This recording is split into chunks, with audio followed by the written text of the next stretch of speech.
टुनटुनी चिड़िया एक गरीब चिड़िया थी। वो पहाड़ों के एक छोटे से गांव में एक छोटे से घोंसले में रहती थी। वो बहुत गरीबी में दिन गुजार रही थी। अब चलकर दूसरे जंगल में कोई नौकरी ढूंढनी होगी, यहाँ तो कोई काम मिलता नहीं है।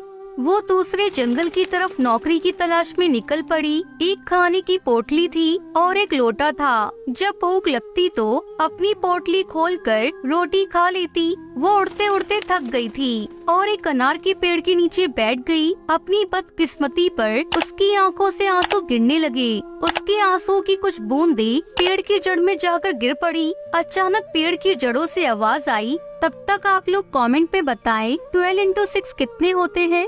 अरे कोई है जो मुझे एक बूंद पानी पिला दे। टुनटुनी ने उठकर इधर उधर देखा, लेकिन कोई दिखाई नहीं पड़ा। वो झट से गई और पास ही में बहने वाली नदी से पानी लेकर आई और पेड़ की जड़ों में डाल दिया। जड़ में पानी पहुँचते ही तुमने मुझे पानी पिलाकर मेरी सांसें लौटा दी। मैं तुमसे बहुत प्रसन्न हूँ। इस पेड़ के नीचे एक गड्ढा है, उसमें कुछ बीज हैं। उन्हें अपने साथ ले जाओ और अपने आंगन में लगा दो, लेकिन आज के बाद कभी आंसू मत गिराना। टुनटुनी ने पेड़ के नीचे देखा तो नीचे सचमुच गड्ढे में कुछ बीज थे। उसने उन्हें उठा लिया। बहुत बहुत धन्यवाद। पर आप कौन हैं और मुझ पर इतनी कृपा करने का क्या कारण है? मैं इसी की जड़ों में रहता हूँ। 2 दिन पहले ही कुछ लोगों ने पेड़ काटने का प्रयास किया था। उस समय से मैं बेसुध था। अभी कुछ प्यास लगी थी, इसलिए तुम्हें आवाज दी थी। ठीक है, मैं तो घर से नौकरी की तलाश में निकली थी। टुनटुनी घर आकर अपने आंगन के कोने में बीज लगा देती है। सुबह जब सोकर उठती है तो वहाँ एक अनार का पेड़ उग गया था। वो बहुत खुश हुई। ये अनार का पेड़ कैसे मेरी इच्छा पूरी कर पाएगा? तभी उसने देखा कि पेड़ की कुछ डालियों पर छोटे छोटे अनार लगे हैं। एक अनार नीचे गिरा था। उसने अनार तोड़कर देखा तो उस अनार के बीज सोने की थी। उसकी आंखें हैरानी से फैल गई। वो पेड़ पर चढ़कर सारे अनार तोड़ने की सोच रही थी। तभी पेड़ से आवाज आई। टुनटुनी, थोड़ा सब्र करो। जो अनार नीचे गिरेंगे वही उठाना। थोड़ा थोड़ा करके बाजार में बेच देना। इस पेड़ की जितनी अच्छी देखभाल करोगी उतने ही ज्यादा फल तुम्हें मिलेंगे। ध्यान रखना, ये बात किसी को पता न चले। उसने पेड़ में पानी डाल दिया, फिर जाकर एक डाल पर बैठ गई। अब चलकर यही गांव में ही कोई काम ढूंढती हूँ। उसने जाकर उस दिन खेत में काम किया। शाम को घर आने के बाद पेड़ के पास गई तो कुछ अनार नीचे गिरे थे। जल्दी से उन्हें तोड़ा। अरे ये तो कमाल हो गया। इन अनारों के बीज की जगह सोना है। वो तुरंत सोना लेकर बाजार गई और उसे बेच दिया। उसको उम्मीद से अधिक पैसे मिले। अब तो वो बहुत खुश थी। अब ये रोज का नियम बन गया था। धीरे धीरे उसके पास बहुत धन हो गया।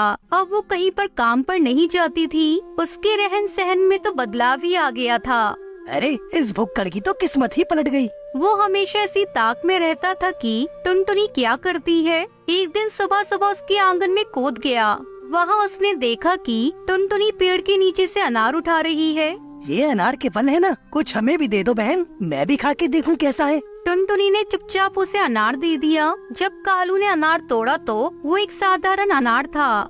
शायद यही अनार बेचकर ही ये पैसे वाली बन गई है। लेकिन फिर भी वो सोचता रहा, अनार बेचकर कोई इतना अमीर नहीं बन सकता। जरूर कुछ और राज है। वो रोज सुबह सुबह उसके आंगन में झांका करता। एक दिन उसने टुनटुनी को अनार से सोना निकालते हुए देख लिया। एक रात वो आंगन में कूद गया और जैसे ही अनार के पेड़ को हाथ लगाया, वैसे ही ऊपर से बहुत सारी पेड़ की डालियां चरमराई और उसके ऊपर गिर पड़ी।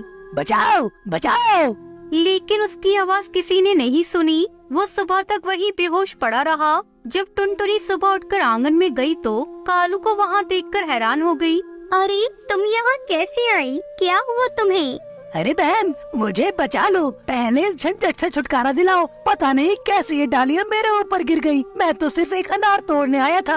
अच्छा हुआ इसे उस दिन सोने के बीज वाला अनार नहीं मिला। उसने उसके ऊपर से सारी लकड़ियाँ हटाई और वो वहाँ से भाग गया। अरे बाप रे, अब तो कभी भी इसके घर की तरफ झांकूंगा भी नहीं। इस पेड़ ने तो आज मुझे मार ही डाला था। एक दिन टुनटुनी उसी पेड़ के पास जंगल में गई। आपने तो मेरी जिंदगी ही बदल दी। अब मैं सोच रही हूँ कि धीरे धीरे बहुत सारी जमीन खरीद लूँ और उन पर अनार के पेड़ लगा दूँ।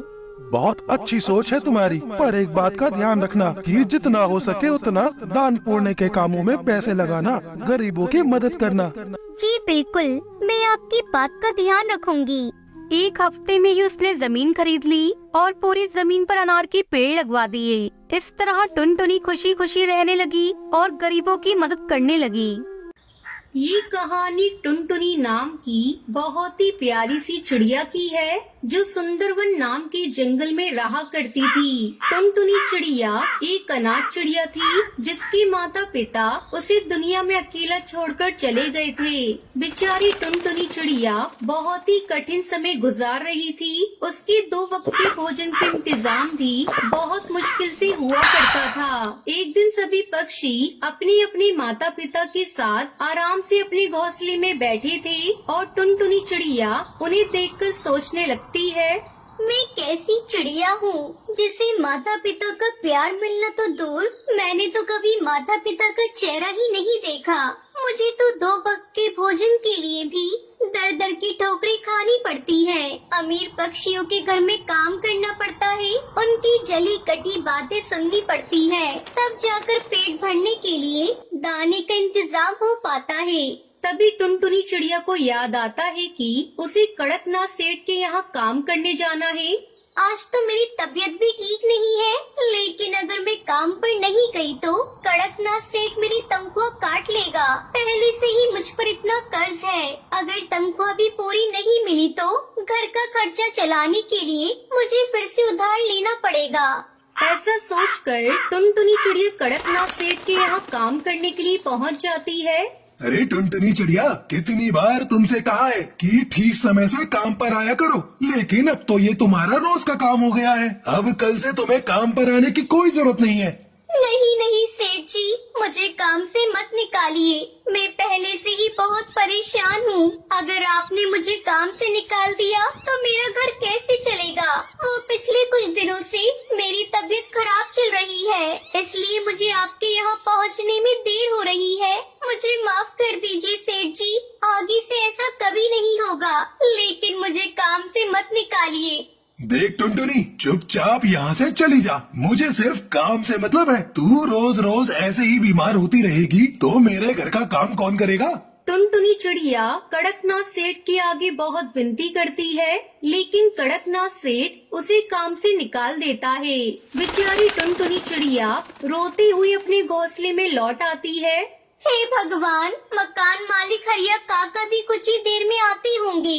अगर मैं आज उनका किराया नहीं दे पाई तो वो मुझे अपने घर से बाहर निकाल देंगे। हे भगवान, ये कैसी परीक्षा है? एक तरफ तो मेरा काम चला गया, दूसरी तरफ मेरे सर पर घर का किराया आ गया है। लगता है आज ये मकान भी चला जाएगा। अब मैं क्या करूँगी, कहाँ जाऊँगी? तभी हरिया काका वहाँ अपने मकान का किराया लेने पहुँच जाते हैं। टुनटुनी, ला पिछले 3 महीने का किराया निकाल, और आज मैं तेरा कोई बहाना नहीं सुनने वाला। आज तो मैं पैसे लेकर ही जाऊंगा, नहीं तो तेरा ये टूटा फूटा सामान निकाल कर इसे घर से बाहर फेंक दूंगा। मैंने ये घोंसला किराए पर दिया था, खैरात में नहीं। काका, बस कुछ दिन की मोहलत और दे दीजिए, मैं आपका सारा किराया चुका दूंगी। भगवान के लिए इस घर से बाहर मत निकालिए, मेरा इस दुनिया में कोई भी नहीं है, मैं कहाँ जाऊंगी? हरिया काका टुनटुनी चिड़िया की कोई बात नहीं सुनता है और उसे किराए के घोंसले से बाहर निकाल देता है। अब मैं क्या करूं, कहाँ जाऊं? मेरे पास तो सर छुपाने की जगह भी नहीं बची है, और किराए पे घर लेने के लिए मेरे पास पैसे भी नहीं है। काश मैं कोई छोटा सा घर बना पाती, जिससे कोई मुझे उस घर से बाहर ना निकाल पाता।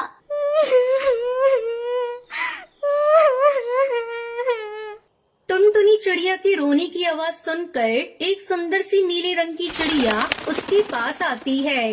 क्या हुआ प्यारी बच्ची, तुम क्यों रो रही हो? कोई परेशानी हो तो मुझे बताओ, मैं तुम्हारी मदद करूंगी। मैं बहुत परेशान हूँ, मैं एक अनाथ चिड़िया हूँ, मैं किसी तरह एक सेठ के यहाँ मजदूरी करके अपना पेट भरती थी, लेकिन आज उन्होंने मुझे काम से निकाल दिया। मैंने पिछले कई महीने से मकान का किराया भी नहीं दिया था, इसलिए मकान मालिक ने मुझे इस घोंसले से भी उठाकर बाहर फेंक दिया। अब मेरे पास ना खाने के लिए दाना है, ना रहने के लिए कोई घर है। मैं अपना खुद का छोटा सा घर बनाना चाहती हूँ, लेकिन मेरे पास मकान बनवाने के लिए भी पैसे नहीं हैं।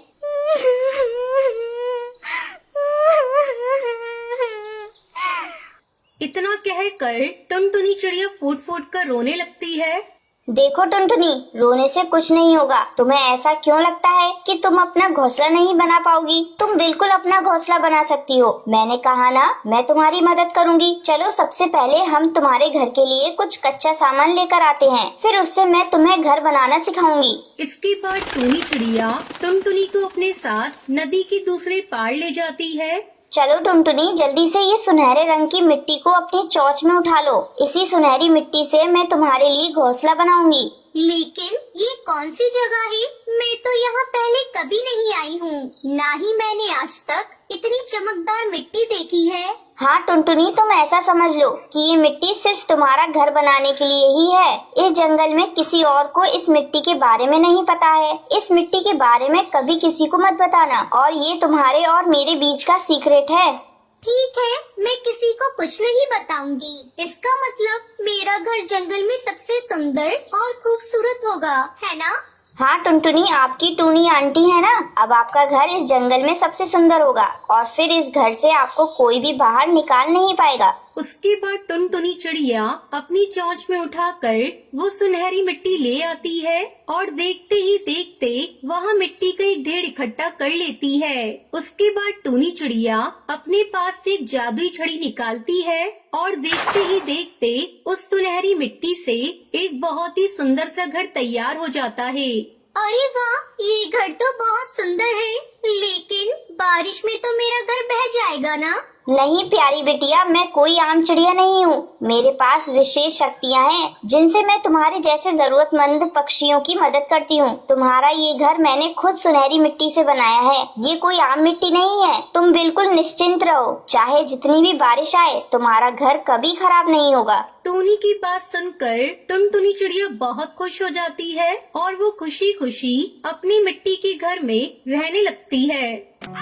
टुनटुनी चिड़िया अपने पति बंटी कबूतर और एक बेटी लूसी कबूतरी के साथ एक गांव में रहती थी। टुनटुनी का पति मजदूरी का काम किया करता था। वो लोग बहुत ही गरीबी की हालत में रहते थे। बहुत मुश्किल से 2 वक्त का खाना मिल पाता था। बंटी की माँ भी काफी बूढ़ी और बीमार थी। उनकी जिंदगी इसी तरह चल रही थी कि अचानक एक दिन बंटी कबूतर को काफी तेज बुखार आता है और सही इलाज न मिल पाने के कारण उसकी मृत्यु हो जाती है। टुनटुनी के पति का एक छोटा भाई कालू कौवा भी था, जो बहुत चालाक किस्म का कौवा था। भाई की मृत्यु के बाद वो थोड़े दिन उसके परिवार और माँ की सेवा का नाटक करता है। कालू अपनी माँ से कहता है, देखो माँ, भाई की तो अब मृत्यु हो चुकी है। भाभी तो जाकर खेतों में काम करेंगी नहीं, सो मुझे ही सब देखना पड़ेगा। इन कागजों पर अंगूठा लगा दो, बाकी भाभी और बच्चों की चिंता मत करो, उनका सारा खर्च मैं उठा लूंगा।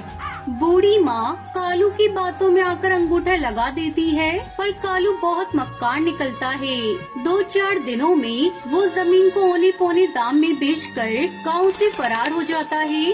कैसा कपूत पैदा किया मैंने, जो अपने ही घर को बर्बाद करके भाग गया। अब हम लोग क्या करेंगे? टुनटुनी चिड़िया पर तो दुखों का पहाड़ टूट पड़ा। वो सोचने लगती है, मैंने तो आज तक कोई काम नहीं किया, कभी घर से बाहर नहीं निकली। अपनी बच्ची और अपनी बूढ़ी सास का कैसे ख्याल रखूंगी?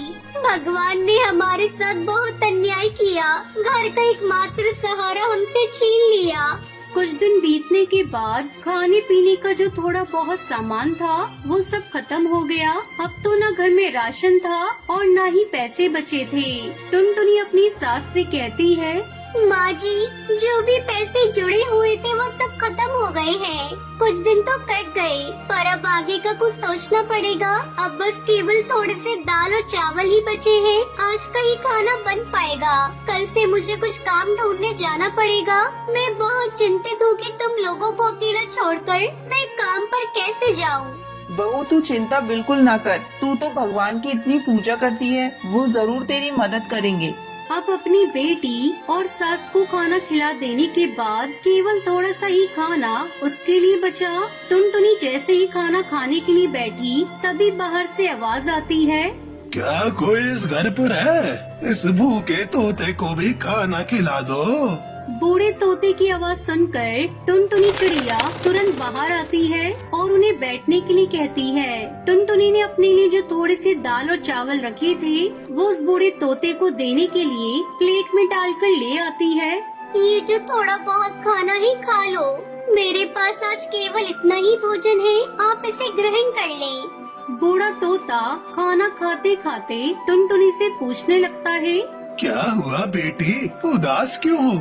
टुनटुनी उस बूढ़े तोते को सारी कहानी बताते हुए कहती है, मेरे पति की मौत हो चुकी है और कमाई का कोई जरिया नहीं है। आज तो राशन भी खत्म हो गया है। मुझे समझ नहीं आ रहा कि अपनी छोटी बच्ची और बूढ़ी सास को छोड़कर कैसे बाहर काम पर जाऊं, और यदि काम नहीं किया तो इनके लिए खाना कहां से लाऊंगी।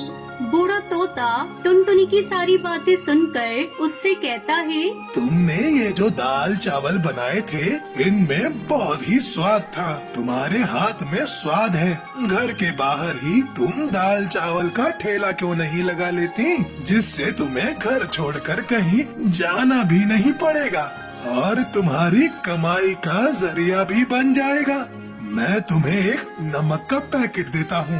ये एक जादुई नमक है। तुम अपने खाने में इसी पैकेट से नमक डालना, फिर देखना तुम्हारा सारा खाना हाथों हाथ बिक जाएगा और तुम्हें कभी पैसे की कोई परेशानी भी नहीं होगी। ये कहते हुए बूढ़ा तोता टुनटुनी चिड़िया को एक नमक का पैकेट देता है। आपको बहुत बहुत शुक्रिया काका, आपने तो मेरी समस्या हल कर दी। अब मैं घर पर रहकर ही सब काम कर लिया करूँगी और मुझे अपनी बच्ची को छोड़कर कहीं दूर भी नहीं जाना पड़ेगा। तुम बहुत ही अच्छे दिल की चिड़िया हो। तुम्हारे मन में लोगों के लिए दया भाव है और तुम लोगों की मदद करना चाहती हो, इसलिए मैं तुम्हें ये जादुई नमक दे रहा हूँ। ये तुम्हारी बहुत मदद करेगा। और हाँ, ये याद रखना, ये पैकेट कभी भी खाली नहीं होगा। बस तुम इसे संभाल कर रख देना और हमेशा खाने में नमक इसी में से डालना। भगवान तुम्हारा भला करेंगे। ये कहते हुए वो बूढ़ा तोता वहाँ से चला जाता है। टुनटुनी अगले ही दिन भगवान का नाम लेकर खाना बनाने का काम शुरू करती है। पहले दिन वो दाल चावल ही बनाती है और उसमें वही जादुई नमक डालती है। पहले ही दिन कुछ पक्षी टुनटुनी से दाल चावल खरीद कर खाते हैं, तो उसके दाल चावल के स्वाद से वो पक्षी बहुत खुश होते हैं। वाह बहन, क्या बात है। ये दाल चावल तो बहुत ही स्वादिष्ट है। हम भी रोज घर में दाल चावल बनाते हैं, परंतु ऐसा स्वाद तो कभी भी नहीं आया। हाँ भाई, ऐसे दाल चावल ना सुंदरी की माँ जो है ना 100 साल लगा कर भी नहीं बना पाएगी। बता रहा हूँ, स्वाद आ गया भाई, सच में वाह। टुनटुनी के बनाए दाल चावल धीरे धीरे पूरे जंगल में मशहूर हो जाते हैं। पूरे गांव भर में उसके दाल चावल की तारीफ होने लगती है। उस जादुई नमक के स्वाद ने अपना जादू चला दिया और टुनटुनी चिड़िया के बनाए दाल चावल गांव भर में मशहूर हो गए। अब टुनटुनी जितना भी खाना बनाती वो हाथों हाथ बिक जाता। टुनटुनी की अच्छी खासी कमाई होने लगी। एक दिन टुनटुनी चिड़िया अपनी सास से कहती है, माँ जी, हमारे बनाए दाल चावल पूरे गांव भर में सबको पसंद आ रहे हैं और रोजाना ग्राहक बढ़ते ही जा रहे हैं। अब हमारे घर में पैसे की कोई कमी नहीं है। मैं सोच रही हूँ क्यों न मैं अपने साथ काम करने के लिए एक नौकर को रख लूँ और हम दाल चावल के साथ साथ सब्जी और रोटी भी बनाकर बेचेंगे, जिससे हमारी कमाई और बढ़ेगी। हाँ हाँ, क्यों नहीं बेटी, तुम इतने मन से और साफ सफाई से खाना बनाती हो तो खाने में तो स्वाद आएगा ही। तुम इसी तरह मेहनत करती रहो, भगवान तुम्हें सफलता देंगे। कुछ दिन बाद कालू कौवा घर वापस लौटा। वो अपनी माँ और भाभी से माफी मांगते हुए कहता है, मुझे माफ कर दो माँ और भाभी, मैंने आप दोनों के साथ बहुत बुरा किया। मुझे अपनी गलती का एहसास है। अगर भाभी तुम्हारे पास कोई काम हो तो मुझे रख लीजिए, मैं आपके काम में हाथ बटा दूंगा। टुनटुनी चिड़िया बहुत सोचकर बोली, ठीक है, मैं तुम्हें एक और मौका दे देती हूँ। तुम आज से ही मेरे ढाबे पर काम कर सकते हो। अब कालू कौवा कुछ दिन तक टुनटुनी चिड़िया के साथ अच्छे से काम करता है और उसे टुनटुनी चिड़िया के जादुई नमक का पता चल जाता है और वो सोचने लगता है, अगर मैं इनका जादुई नमक का पैकेट चुरा लूं, तो मैं भी इससे अच्छा खाना बनाऊंगा। उसमें वैसा ही स्वाद आएगा जैसा कि टुनटुनी के खाने में आता है। बस फिर क्या था, कालू कौवा लालच में आकर टुनटुनी के जादुई नमक में से थोड़ा सा नमक चुरा लेता है। टुनटुनी की बेटी ये सब देख लेती है। वहीं दूसरी ओर कालू कौवा टुनटुनी के चुराए हुए नमक से खाना बनाकर अपना ठेला लगाता है और सभी पक्षियों से कहता है, आइए आइए और कालू के ठेले पर आकर स्वादिष्ट खाना खाइए। कुछ पक्षी कालू के ठेले पर खाना खाने आते भी हैं, पर जैसे ही वो पक्षी खाना मुंह में डालते हैं उसे थूकने लगते हैं। आ थू थू थू थू थू है इतना बेस्वाद और गंदा खाना। इसमें तुमने मसाले डाले हैं या जहर डाला है भाई? है थू थू थू थू, हमारे सारे पैसे बर्बाद कर दिए हैं। ये खाना तो कोई जानवर भी नहीं खाएगा। लाओ हमारे पैसे वापस करो। सभी पक्षी कालू को भला बुरा कहने लगते हैं और अपने पैसे वापस लेकर वहाँ से चले जाते हैं। वो बहुत दुखी होता है कि उसने तो पैसे उधार लेकर बहुत सारा खाना बना लिया था, परंतु सारा खाना बर्बाद हो गया, जिससे उसका बहुत बड़ा नुकसान हुआ। अगले दिन कालू रोते हुए टुनटुनी से माफी मांगने जाता है। उसे समझ में आ गया था कि एक भली चिड़िया के साथ बुरा करने और चोरी करने का अंजाम उसे मिल गया है। कालू कौवे को अपनी गलती समझ आ जाती है और उसके बाद से वो ईमानदारी के साथ टुनटुनी चिड़िया के यहाँ काम करने लगता है